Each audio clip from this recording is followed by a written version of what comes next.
सरगुजा में रक्सैल वंशियों राज परिवार का इतिहास बहुत ही पुराना है, लेकिन कोई लिखित दस्तावेज न होने के चलते इसका कोई प्रमाण नहीं मिल पाता है, जिसमें प्रतापपुर का महल हो, वहाँ के मंदिर हो या प्रतापपुर में बहुत सारे ऐसे निर्माण कार्य हुए जो कि प्राचीनता को बताते हैं।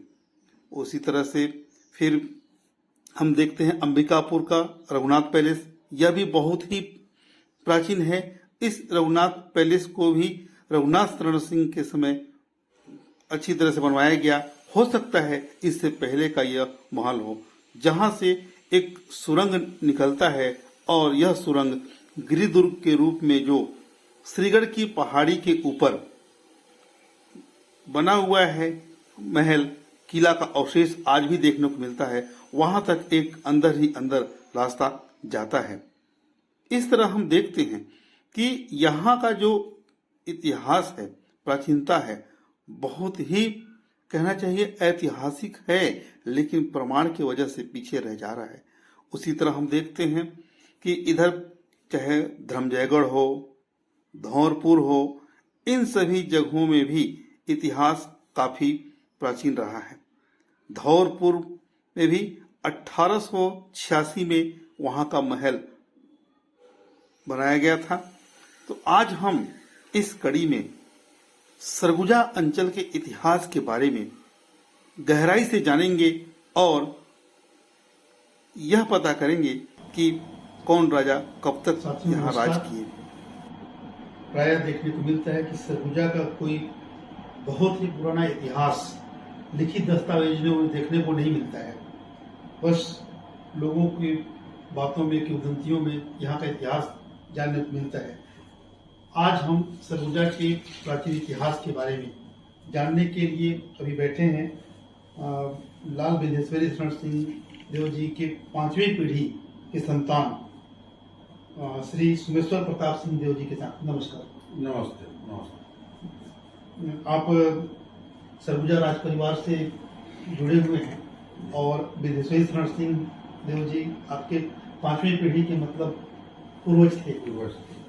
तो मैं सबसे पहले ये जानना चाहूँगा क्योंकि आपके जो पूर्वज थे वो प्रतापपुर में भी रहे, उधर उदयपुर में भी रहे और उसके बाद धौरपुर और सरगुजा में भी रहे। तो सबसे पहले सरगुजा आना कब हुआ, प्रतापपुर में आना कब हुआ, ये एक बार बताएंगे आपका सर। पहले पूर्वज आपके कहाँ रहते थे? हमारे पूर्वज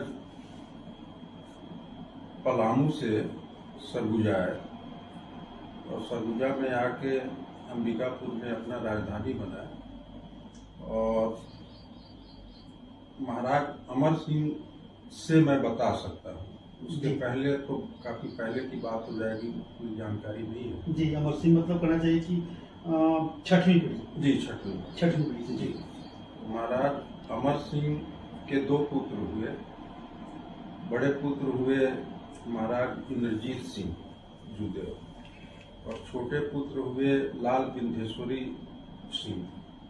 लाल विंध्येश्वरी सिंह प्रतापपुर चले गए और प्रतापपुर जाकर वहां अपनी राजधानी उन्होंने बनाया और वहीं से अपने राज्य का संचालन किया। और महाराज इंद्रजीत सिंह अंबिकापुर में रहकर सरगुजा जिले के महाराज हुए और यहाँ से अपना पूरा सरगुजा जिले का देखरेख करते रहे।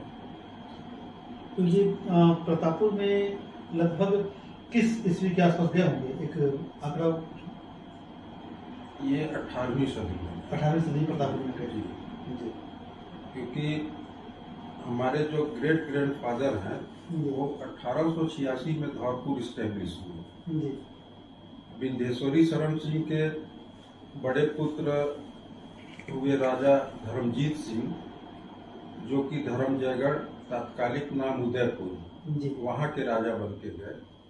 और उनके छोटे भाई धर्मपाल सिंह, वो हमारे धौरपुर में उनको खोरपोशदारी प्राप्त हुई धर्मजयगढ़ से। और ये धर्मजयगढ़ से जमींदारी प्राप्त होने के बाद ये लाल साहब की उपाधि लेकर धौरपुर में खोरपोशदार हुए। और उसके पश्चात फिर हमारे ग्रैंडफादर हुए लाल चंद्रेश्वर प्रसाद सिंह, वो भी लाल साहब की उपाधि के साथ धौरपुर के खोरपोशदार के रूप में रहे।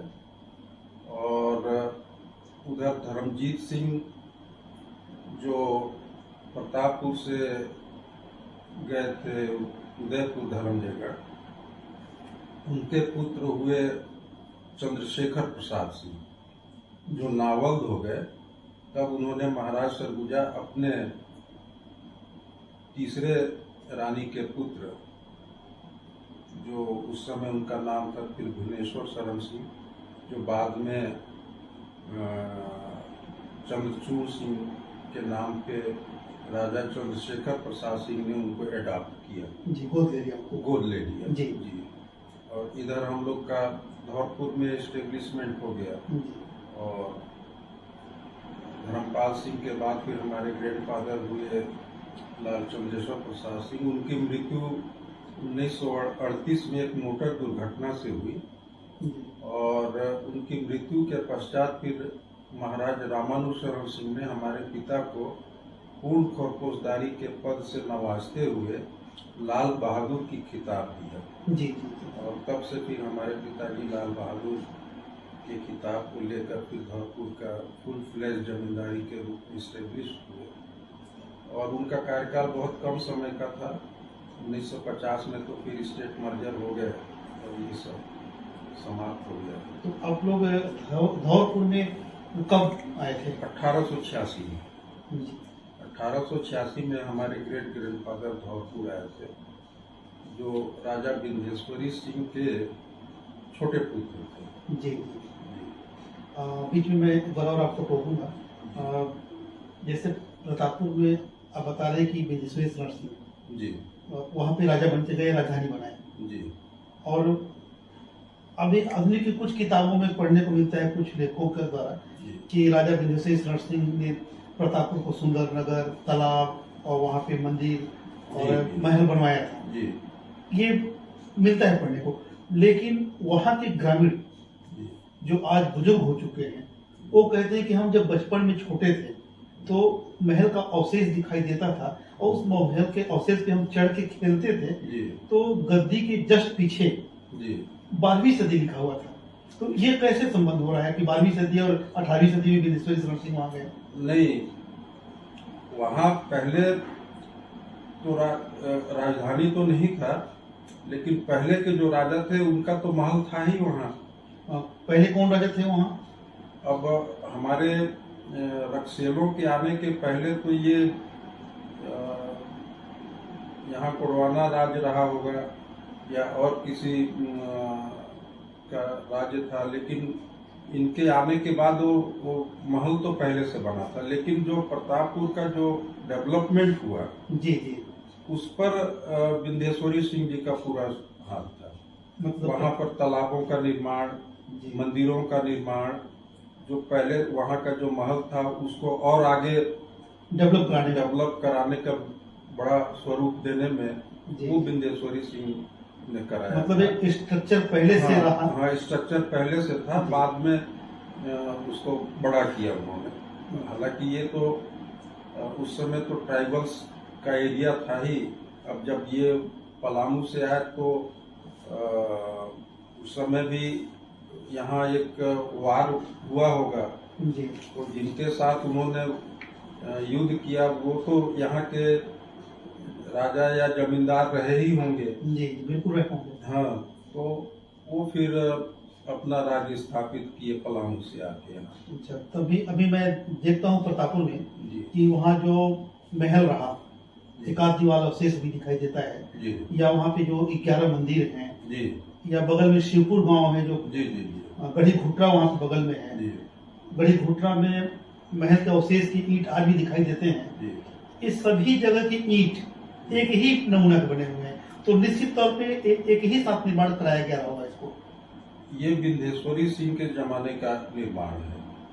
और ये जो तालाब में आप स्तूप देखते होंगे 11 या 12 स्तंभ का, ये विंध्येश्वरी सिंह का बनाया हुआ था। और वो वहाँ एक बहुत बड़ा कर्मठ कर रहे थे। हालांकि वो उनका कर्मठ पूरा हुआ नहीं, इसलिए वो स्तूप भी पूरा नहीं हुआ, अधूरा रह गया।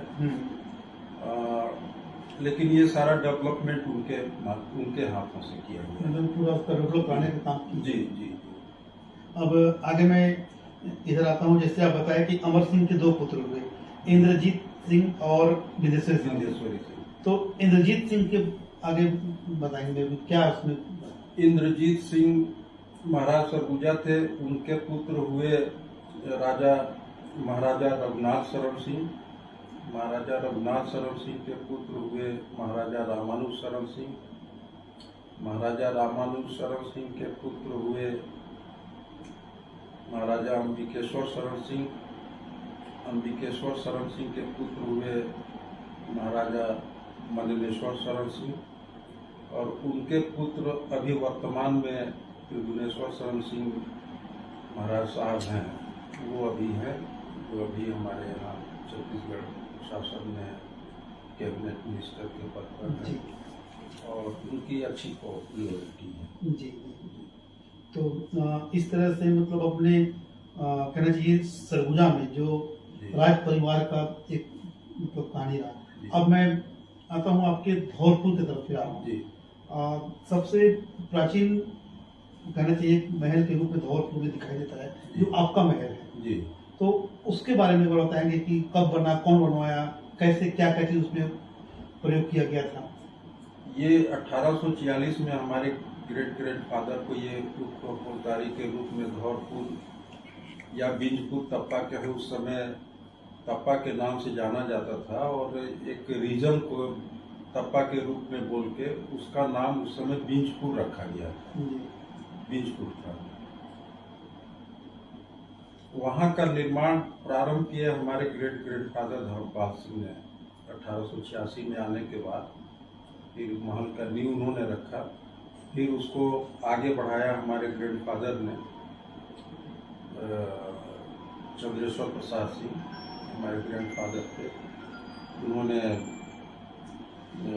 उसको आगे बढ़ाया। उसके बाद फिर उनकी अकाल मृत्यु हो गई मोटर दुर्घटना में।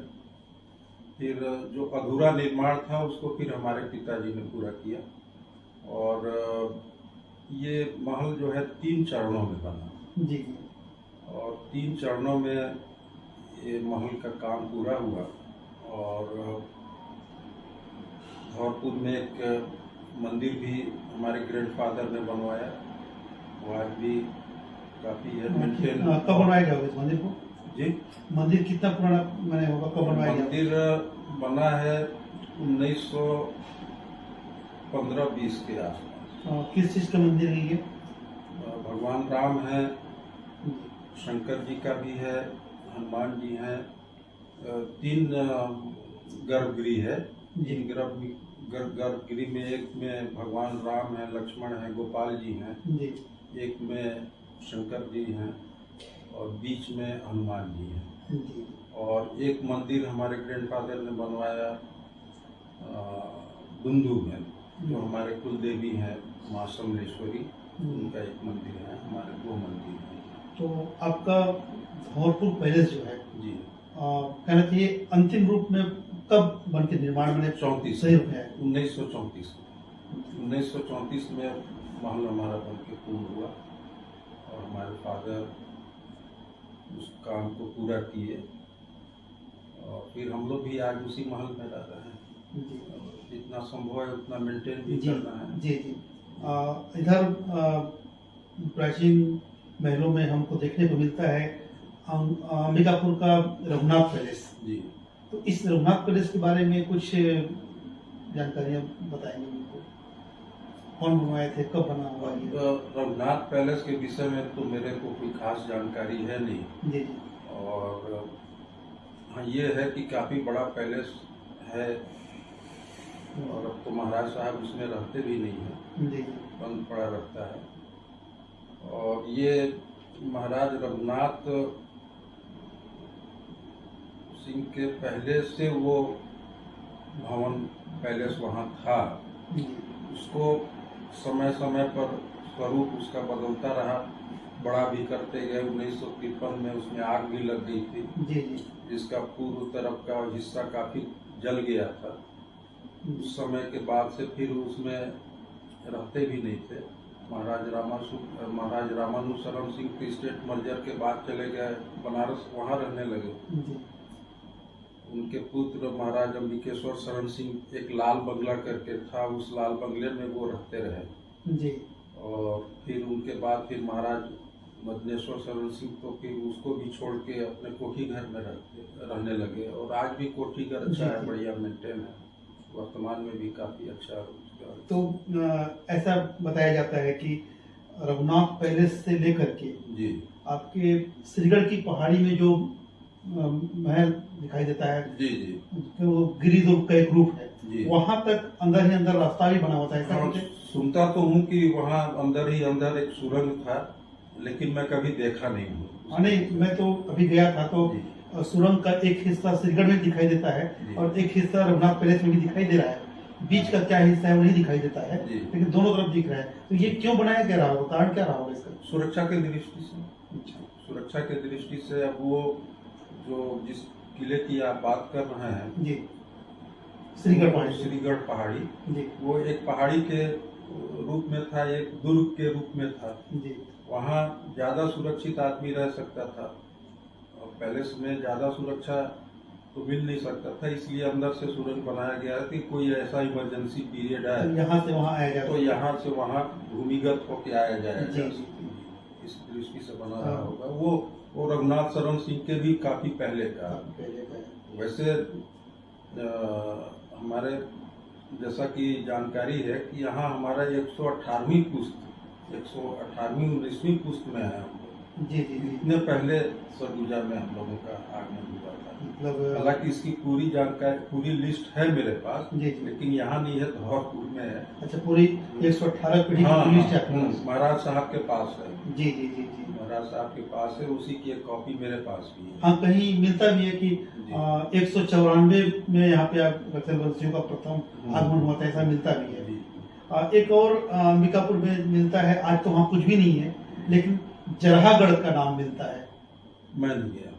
अच्छा, मैं आज तक गया, हालांकि यहीं रहता हूँ, लेकिन हाँ। मैं कभी गया हाँ नहीं, लेकिन जैसा बताते हैं कि ये जहाँ पे अभी समलेश्वरी मंदिर है उसके पीछे वाला जो हिस्सा था वो जराहगढ़ के रूप में प्रसिद्ध था। जराहगढ़ वहाँ पे हुआ करता था। जी। अच्छा, ये समलेश्वरी मंदिर के जस्ट पीछे। अच्छा। और बीच में महल था, चारों तरफ जल भरा हुआ था, तो एक जल दुर्ग के रूप में वो विकसित था। अब आज भी वहाँ के लोग जराहगढ़ उसको बोलते हैं। हाँ, जराहगढ़ का नाम तो है, बोलते हैं जराहगढ़ जी। लेकिन मैं कभी देखा नहीं हूँ। हाँ, उसका फोटोग्राफ भी कहीं नहीं मिलता है देखने को। यही मोटी मोटी जानकारी है और इसके अलावा तो कोई विशेष है नहीं। बाकी कुछ हमारे पास पांडुलिपि है जी, जिनका आपने फोटोग्राफ ले लिया। हाँ, काफी प्राचीन पांडुलिपियां भी आपके जी। पास रखी हुई है जो जी। हैंड राइटिंग्स में हैं और काफी सुंदर लिखावट है, जी। जो आज के आने वाले बच्चों के लिए उदाहरण के रूप में उदाहरण के काम आएगा कि रूप। कैसे लिखा जाता था पहले। जी। सर, मैं आपसे एक अंतिम प्रश्न जानना चाहूँगा जी। कि निश्चित तौर पे आप यहाँ 5वीं पीढ़ी के संतान हैं जी। और काफी पहले सरगुजा में आपके परिवार वाले आ चुके थे, जी। तो निश्चित है कि उनके द्वारा यहाँ पे महल, मंदिर या कोई बावली या कोई मंदिर बनवाया गया होगा। जी। तो आप इस संबंध में क्या चाहते हैं, क्या करना चाहते हैं, शासन से क्या अपेक्षा रखते हैं? ये बहुत अच्छी बात आपने पूछा। देखिए, उस समय तो राजा महाराजाओं का कार्यकाल था, उस समय इन्होंने काफी कुछ बनवाया, महल भी बनवाया, गढ़ी भी बनवाया, साथ में मंदिरों का निर्माण कराया, मंदिरों के साथ में बावली का निर्माण कराया। तो आज ये सब हमारे लिए एक धरोहर के रूप में है और इनको संरक्षण देना हमारा ही काम नहीं है, बल्कि शासन को भी एक लक्ष्य बनाकर इन धरोहरों को सुरक्षित रखना शासन की भी जिम्मेदारी है, जो आगे आने वाली पीढ़ी को कम से कम ये जानकारी तो मिले कि ये कब का निर्माण है और उस समय कौन सी किस तरह की कलाकृतियाँ होती थी और उनको किस तरह से पढ़ाई की दृष्टि से भी, शिक्षा की दृष्टि से भी उसकी जानकारी उनको मिले, सरगुजा के इतिहास के संदर्भ में यहाँ के लोगों को तो बहुत एक अच्छा एक पहल होगा मेरे समझ से। हमारे प्रतापपुर में भी काफ़ी मंदिर है, धौरपुर में भी मंदिर है। मंदिर के साथ में एक ऐसा बावली का निर्माण कराया हमारे ग्रैंडफादर ने कि शायद वैसा बावली तो पूरे छत्तीसगढ़ में देखने से नहीं मिलेगा। बावली के अंदर करीब करीब 100 सीढ़ी हैं और उनके बीच में कमरे बने हुए हैं, उसके अंदर बड़े बड़े आर्क हैं जी। तो इसको संरक्षित यदि हम करते हैं तो ये हमारे लिए बहुत बड़ा धरोहर के रूप में सामने आएगा और आगे आने वाली पीढ़ी भी देख के ये समझेगी कि हाँ, पहले का जो निर्माण है और किन कलाकृतियों के साथ इनका निर्माण हुआ है। तो ये हमारे लिए बहुत बड़ा धरोहर है और इसका संरक्षण होना करना शासन की जिम्मेदारी बन जाती है। और अगर इसके लिए शासन कोई आगे हमसे मदद मांगे या सहयोग मांगे या फिर उसको शासन को देना भी पड़े तो हम उसके लिए तैयार हैं। हम ये चाहते हैं कि वो संरक्षित रहे और सुरक्षित रहे। तो जो बावली आप बता रहे हैं जी, कब का निर्माण होगा लगभग? ये निर्माण है आपका 1910-11 का, मैंने 100 साल से ऊपर हो चुका है और जितना हम लोगों से संभव हो रहा है हम लोग तो उसको सुरक्षित रखने का कोशिश कर ही रहे हैं, लेकिन फिर भी शासन का उसमें कुछ न कुछ सहयोग होना ही चाहिए उस धरोहर के लिए। बिल्कुल आपकी बातों को ध्यान दिया जाएगा और शासन द्वारा राज्य संरक्षित स्मारक, केंद्र संरक्षित स्मारक घोषित करके और फिर उनको संरक्षण का कार्य किया जाता है। और अगर ऐसा कुछ हो जाता है तो निश्चित है कि आने वाली पीढ़ी के लिए एक उदाहरण होगा और बच्चों को जो अध्ययन कर रहे हैं उन बच्चों के लिए शैक्षणिक सामग्री भी प्राप्त होगा इतिहास के। जी जी। ये आप फोटोग्राफ्स देख रहे हैं जो 5वीं पीढ़ी के राजा विधेश्वर शरण सिंह जी का फोटो है।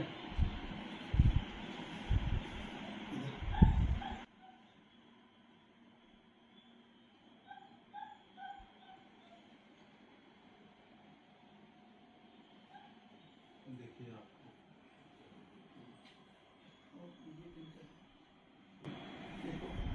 ये हमारे ग्रैंडफादर बैठे हैं, राजा चंद्रेश्वर प्रसाद सिंह लाल। चंद्रेश्वर प्रताप सिंह जी के ग्रैंडफादर लाल चंद्रेश्वर प्रताप सिंह देव जी आप बैठे हुए हैं। लाल ये सामने किनका फोटोग्राफ ये जो दिख रहा है? चंद्रेश्वर प्रसाद सिंह ग्रैंडफादर हैं। ये आगे फिर ग्रैंडफादर हमारे धर्मपाल सिंह हैं। ये हमारे ग्रैंडफादर पूजा करते हुए बैठे हैं और ये बिंदेश्वरी सिंह हैं। साथियों, अभी हमारे बीच हमसे बातचीत कर रहे थे विधेश्वर शरण सिंह जी के 5वीं पीढ़ी के संतान श्री सोमेश्वर प्रताप सिंह देव जी। तो नमस्कार सर। नमस्कार।